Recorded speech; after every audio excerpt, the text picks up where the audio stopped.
ရားပေါ်မှာအဲ့လိုမလုပ်ရဘူးကိုကြီးရဲ့ဆိုတာကိုလိုက်ပြောကြည့်ဗျာ ဖျားပေါ်မှာအဲ့လိုမလုပ်ရဘူးလေကိုကိုရဲ့ အဲ့အတန်နဲ့ပြောခိုင်းတာမဟုတ်ဘူးနည်းနည်းချွဲနှွဲ့ပြီးပြော 你别笑。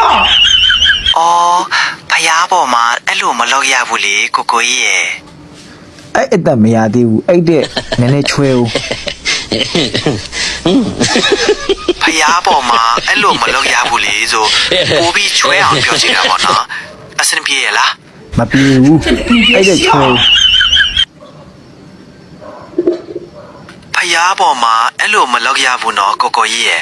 ပိုပြီးချစ်စနိုးလေးပြောကြည့်တာပါနော်ထပ်ပြီးချွဲအောင်ပြောဖျားအောင်မလား ထပ်ပြီးပြောအဲ့တဲ့ထပ်ပြော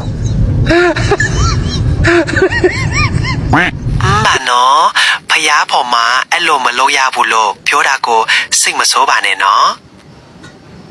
စိတ်မဆိုးတာမဟုတ်ဘူးအတန်ကြီးရဲ့ယောက်ျားတန်ကြီးဖြစ်နေတယ် ဟုတ်ကဲ့ပါနော်နားလည်အောင်ဖြည်းဖြည်းပြောပေးပါမယ်နော်ဗာများထပ်ပြီးပြောစီချင်ပါတယ်လေ ကူကူရေလို့အဲ့လိုပြော